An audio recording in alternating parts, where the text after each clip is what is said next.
Hey guys, so today these are our notes. We're going to find the domain and range of word problems. So we can have two different scenarios. We can have discrete or we can have continuous. These are our notes. This is what's going to go in our journal. At the end of the notes, I'm going to go through and show y'all what all I have in my journal so that y'all can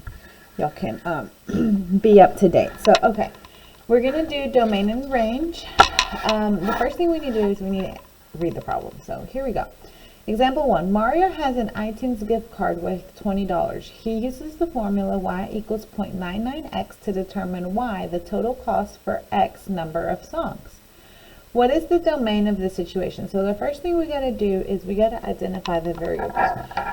Luckily, they tell us.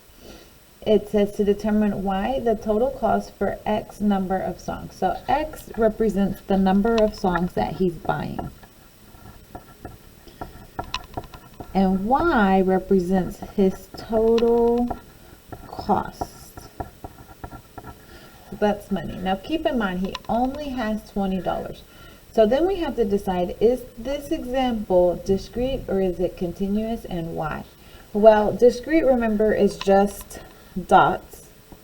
And continuous is when we can include every single thing that's in between. So if we're buying songs, you can't purchase like a half of a song. You can only purchase one song. You can purchase two songs, or three, or four, or five, and so forth. So therefore, this situation is discrete, because we can't buy 0.999 of a song. So you can only buy whole number songs. Right, so then we have to create a representation to help. So are we going to create a graph or a table? I'm going to go with the table. Now this, we're probably going to run out of space here because we're going to do a process table. So I'm going to create my process table and I'm going to make it little just in case I need some more space over there. So I have my X, I got to figure out my Y's. And then the process is 0.99x. We've done process tables before. Okay, so Mario has an iTunes gift card. What's the smallest amount of songs that he has to purchase? Does he have to purchase one? No. The smallest is 0. So if he purchases 0 songs, we got to figure out how much he's going to spend. So I'm going to sub in 0 for X. If he purchases 0 songs, he's going to spend $0. If he purchases 1 song, he's going to spend 0.99. If he purchases 2 songs, he's going to spend, I think that's $1.98.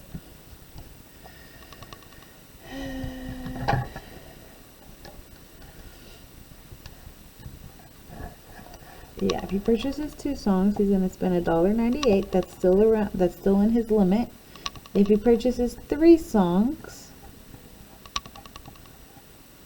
he's gonna spend $2.97. If he purchases 4 songs, he's gonna spend $3.96. What if he purchases, I'm gonna continue going because it's, if he purchases 20 songs, that would be 0.99 times 20. 0.99 times 20 gives you $19.80. Let's see what happens if he purchases 21 songs. If he purchases 21 songs, he's going to spend $20.79. Well, he only has $20, so the max amount of songs is going to stop right here. And then this last step is answer the question being asked. Says, what is the domain? The question wants domain. So is that X's or are those your Y's? Domain is Dixie. So those are my X's. So I'm going to look over here. And since it's discrete, we're going to do our curly brackets. And we're going to list out all of the possible X's. He can buy 0 songs, or he can buy 1, or he can buy 2, or 3, or 4, or 5, or 6, or 7. And I know that he can stop at 20, so I'm going to go 7 dot dot dot but I have to put a stopping point. You got to stop at 20. And then I got to close my bracket. So he can buy anywhere from 0 to 20 songs, but only in whole numbers. Let's do the next one. A restaurant sells pizza according to this formula, where X represents the total number of toppings. You can spend no more than $10 on a pizza. What is the range? Okay, so let's identify the variables. It says where X represents toppings. So X is toppings, and you are buying this pizza. So this is toppings, and you got to figure out how much you're going to spend. So Y is your cost. Is this discrete or continuous? This is discrete because you can only buy whole number toppings. You can't say, can I have 0.234 of a pepperoni or something like that. You can only buy whole number toppings. So we're going to create a graph. No, let's create a table. The same thing. I'm going to make this one a little bigger. So I have my X. I have my Y. And then I have my process 8.5 plus 0.45 X minus 3. Tiny, tiny, tiny, tiny. Okay. So we're going to count cheese as not a topping. So what if we just order a cheese pizza with no toppings? So we're going to do 8.5 plus 0.45, 0 minus 3. So let's work this out. 8.5 plus 0.45, 0 minus 3, negative 3. Oh, let's hope we don't get a negative answer. So let's work that out. 0.45 times negative 3 gives me negative 1. So I have 8.5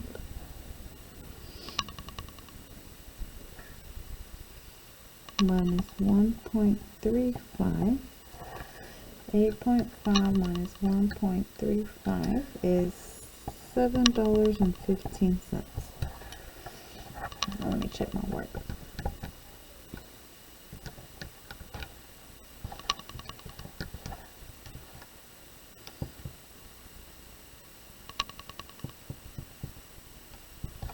Okay, or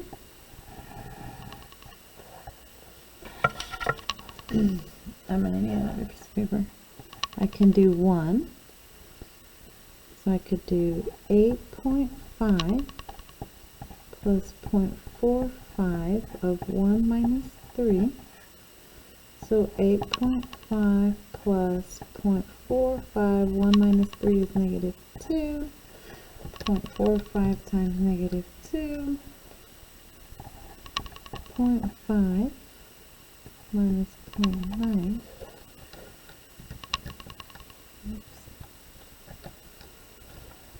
$7.60. I'm still good because I can only spend $10. So I'm going to come over here and I'm going to make some more. So then I have 2. 8.5 plus 0.45 with 2 minus 3. 8.5 plus 0.45, 2 minus 3 is negative 1. So it's 8.5, that times that is minus 0.45. 8.5 minus 0.45 is $8.05. Let's try 3, I'm still good there. Let's space this out a little bit more. 8.5 plus 0.45 of 3 minus 3. 3 minus 3 is 0, that times 0, so it's just going to be 8.5.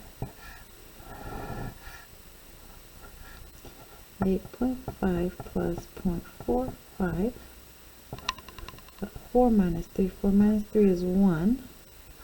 So I have 8.5 plus 0.45. 8.5 plus 0.45 is $8.95. I'm still within that $10 range. So he can have 4 toppings. What if he gets 5 toppings? 8.5 plus 0.45, and then I want 5 minus 3. 5 minus 3 is 2, and I need to multiply that by 0.45. I'm going to add 8.5. 0.45 times 2 is 0.9. 8.5 plus 0.9. 8.5 plus 0.9. $9.40. I'm still within, so I'm going to still go. I have my $6. My 6 toppings plus 0.45, and then I want 6 minus 3. 6 minus 3 is 3, and then I want to do 0.45 times 3. Expect you to have all your work just like me. So it's $1.35, and I want to add $1.50 to that. So if I do $1.50 plus $1.35, I get $9.85. Let's see if we can do one more topping, because he only has $10. Let's see what happens if we do 7.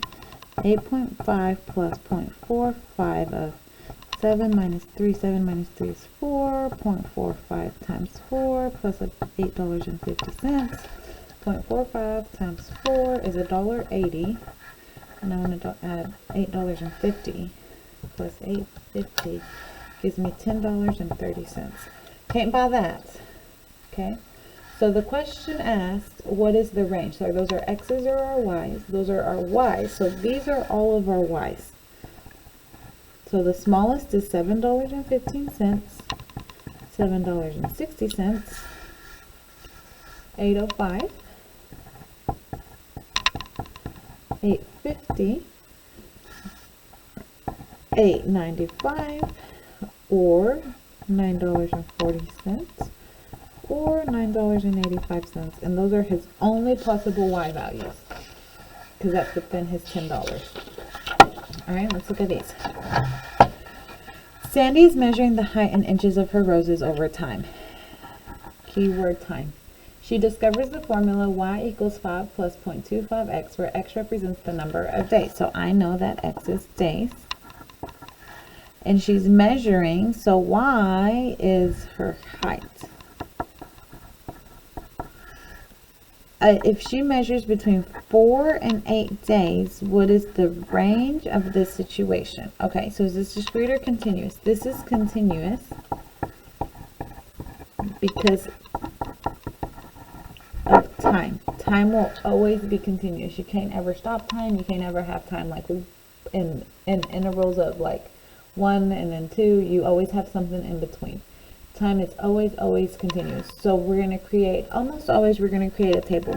But here's the deal. She's only going between 4 and 8 days. So when I do my table, I only need to do 4 and 8.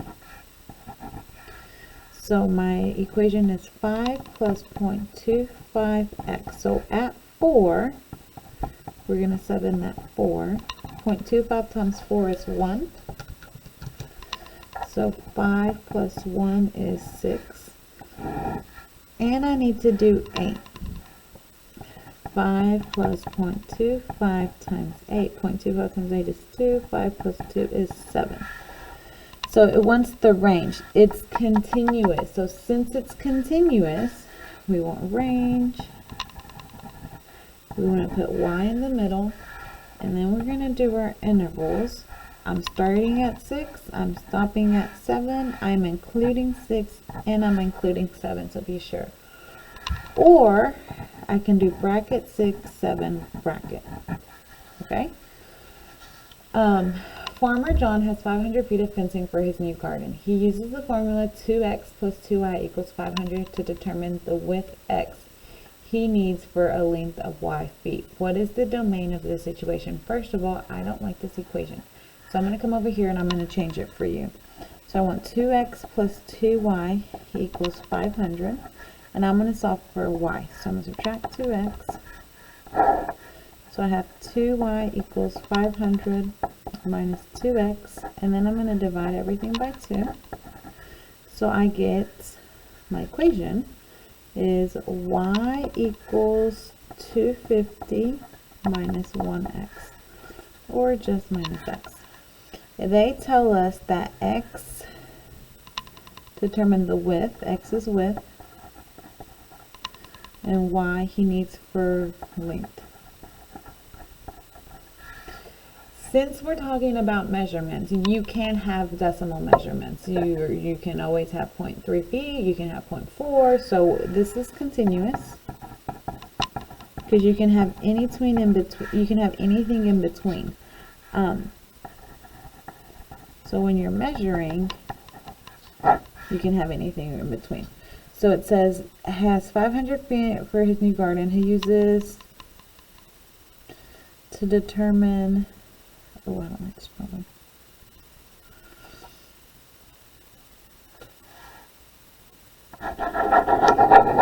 We're gonna ignore that one because we haven't done that set of notation. All right. If you have any questions, send me an email. Ignore that last problem. I won't give you anything like that on your test. You do have a test on Monday. You will have this on your test. Be sure you show me all of your work with your process tables, okay?